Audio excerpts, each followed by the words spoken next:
Hi, good morning, Vanessa and Craig. Yeah, so this building here behind me was heavily occupied by fire, flames, and smoke earlier this morning. Luckily, after 2 hours or so, it was put under control. That happened around 4:30 this morning, but I want to give you a live look behind me right now because the investigation continues. You can see right now that there are still fire crews and the DOB that are inside, members inside of this home right now, trying to figure out exactly what caused this fire and if this home remains structurally sound. But we can tell you this morning that the fire broke out inside of this vacant two-story building that was under construction, under renovation on Walnut Street around 2:30 this morning. The deputy chief tells us actually crews received a call for smoke about 3 blocks away. It took some time before firefighters could then find the house because the crews were basically just looking for smoke and then trying to trace it back to where it was coming from. When they eventually got here, they found it to be a second alarm fire. More than 100 firefighters and EMS personnel responded.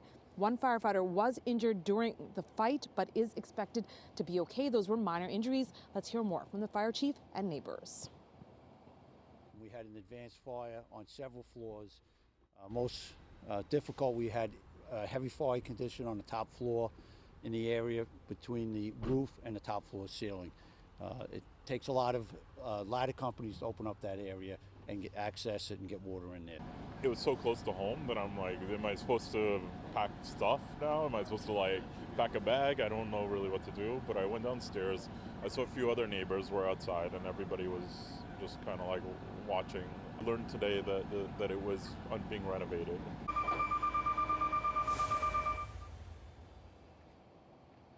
So back out here live on Walnut Street in Forest Hills, Queens, we can tell you that we spoke to a few neighbors who say they're just so glad that this building was under renovation and that it was vacant. Again, you can see that there are members of the FDNY. The deputy fire chief remains here, as well as members of the DOB. They're inside of this home still. Even though most of the fire crews have left, they are in here investigating the cause right now. They want to figure out what led to this fire, but also whether this home is structurally sound and whether it can stay up. The DOB is also here, the deputy fire chief tells us, to figure out if there are going to be any violations that are needed to be placed against the homeowner. So all of that is still being figured out. Very much a developing story. As we get more details about the cause, we'll bring it to you.